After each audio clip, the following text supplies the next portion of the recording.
ରାମ୍ବା ଅଞ୍ଚଳରେ ହାତୀ ଆକ୍ରମଣରେ 2 ଜଣ ମୃତ୍ୟୁ। ସୂଚନା ଅନୁସାରେ କନ୍ଧମାଳ ଜିଲ୍ଲା ରାଇକିଆ ବ୍ଲକ ଅନ୍ତର୍ଗତ ପେଟାପଙ୍ଗା ଗ୍ରାମ ପଞ୍ଚାୟତର ରାମ୍ବା ଅଞ୍ଚଳରେ ଏହି ଘଟଣା ଘଟିଛି। ଆପଣମାନେ ଛବି ଦେଖୁଛନ୍ତି, ରାତ୍ର ସମୟରେ ଛବି। ଯେଉଁ ବ୍ୟକ୍ତି 2 ଜଣ ମୃତ୍ୟୁଭୋଗ କରିଛନ୍ତି ସେହି ସ୍ଥାନରେ ଉଦୟଗିରି ବନ ବିଭାଗ ଘଟଣାସ୍ଥଳକୁ ପହଞ୍ଚିଛନ୍ତି ଏବଂ ସେ ସ୍ଥାନରେ ରାମ୍ବା ଅଞ୍ଚଳରେ ଆପଣମାନେ ଦେଖୁଛନ୍ତି ଲୋକମାନେ ଏକତ୍ରିତ ହୋଇ ଜଗୁଛନ୍ତି।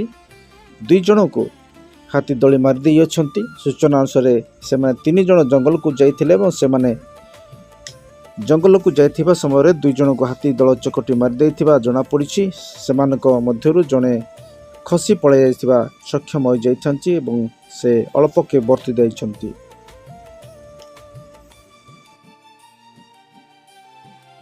दर्शक बंधु टिकिनिकी खबर अधिक अपडेट पाई टिकिनिकी खबर को सब्सक्राइब, लाइक और शेयर करने को भूलिए नहीं।